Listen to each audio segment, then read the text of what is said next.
Olá e bem-vindos. Quem é que nunca esteve perto de um festival ou de um grande concerto e sentiu aquele grave profundo a bater no peito, mesmo a uma distância considerável?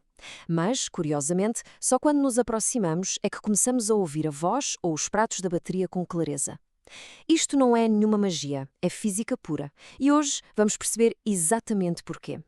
Ora bem, é precisamente esta a questão que vamos desvendar. Porque é que as frequências baixas, os graves, parecem ter este superpoder de viajar por todo lado, enquanto as frequências altas são tão frágeis? A resposta, como vamos ver, está na forma como as ondas sonoras interagem com o mundo à nossa volta. Para começarmos, temos de ter uma coisa bem assente. Uma regra de ouro. No ambiente específico, como o ar num dia de concerto, todas as frequências de som, desde o grave mais abissal ao agudo mais fininho, viajam exatamente à mesma velocidade. Esta é a nossa grande constante. E que velocidade é essa? Bem, no mundo do áudio profissional, o número mágico é 344 metros por segundo. Isto corresponde, mais ou menos, à velocidade do som no ar a 21 graus Celsius.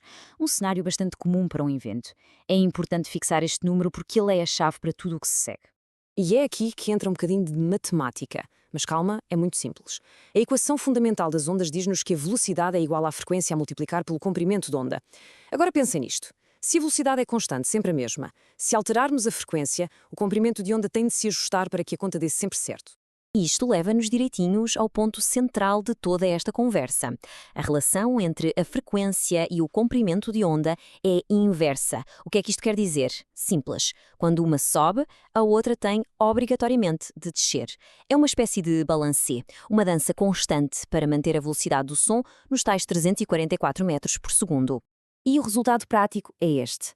Uma frequência baixa, como o som de um baixo, dá origem a uma onda com um comprimento físico enorme. Por outro lado, uma frequência alta, como a de um prato da bateria, produz uma onda com um comprimento físico muito, mas mesmo muito curto. E para que não restem dúvidas sobre a escala de que estamos a falar, reparem nesta tabela.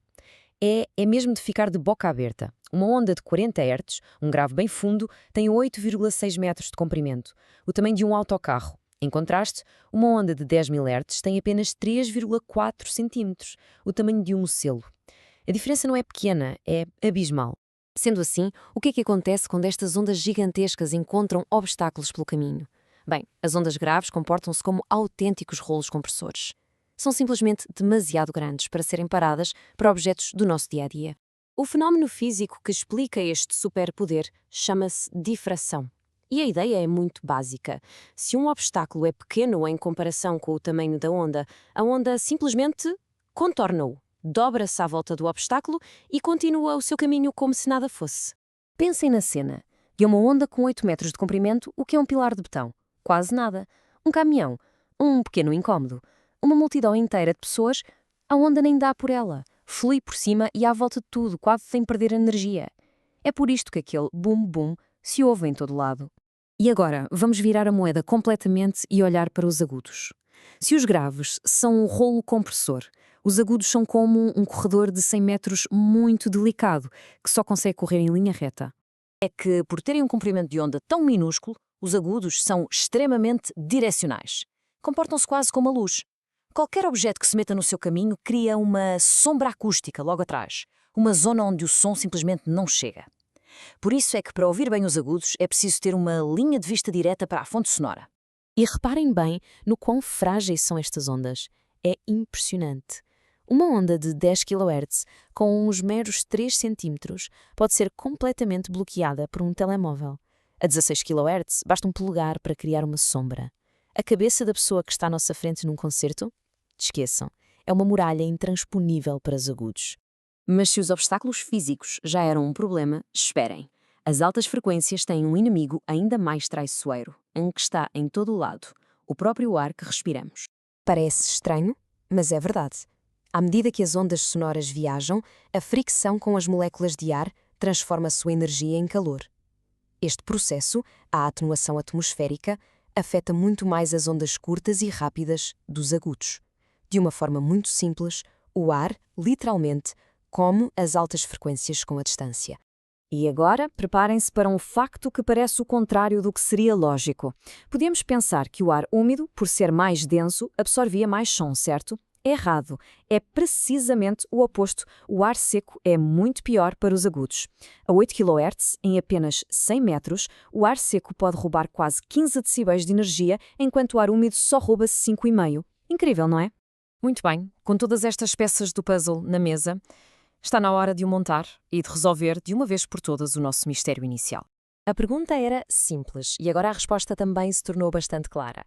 Por que é que sentimos o baixo a vibrar a uma grande distância, mas precisamos de estar lá perto para ouvir todos os detalhes da música? Vamos resumir em 3 pontos-chave. Primeiro, os graves são gigantes. As suas ondas enormes simplesmente contornam tudo o que lhes aparece à frente. Segundo, os agudos são minúsculos. Qualquer coisinha os bloqueia. E terceiro, o próprio ar funciona como um filtro que vai desgastando os agudos à medida que eles viajam. E atenção, este conhecimento não é só uma curiosidade académica. Para quem trabalha em som, seja engenheiro, produtor ou a montar sistemas, perceber estas regras da física é absolutamente fundamental. É isto que permite criar sistemas de som que dão uma experiência incrível a todo o público, e não só a quem está na primeira fila. E esta é a grande conclusão. O desafio de um bom técnico de som não é fazer com que o grave se ouça. A física trata disso. A verdadeira arte, a verdadeira missão, é conseguir que a clareza, o detalhe e o brilho das altas frequências consigam fazer essa mesma viagem e chegar a todos os ouvidos com a mesma força e intacto. Obrigado por nos terem acompanhado.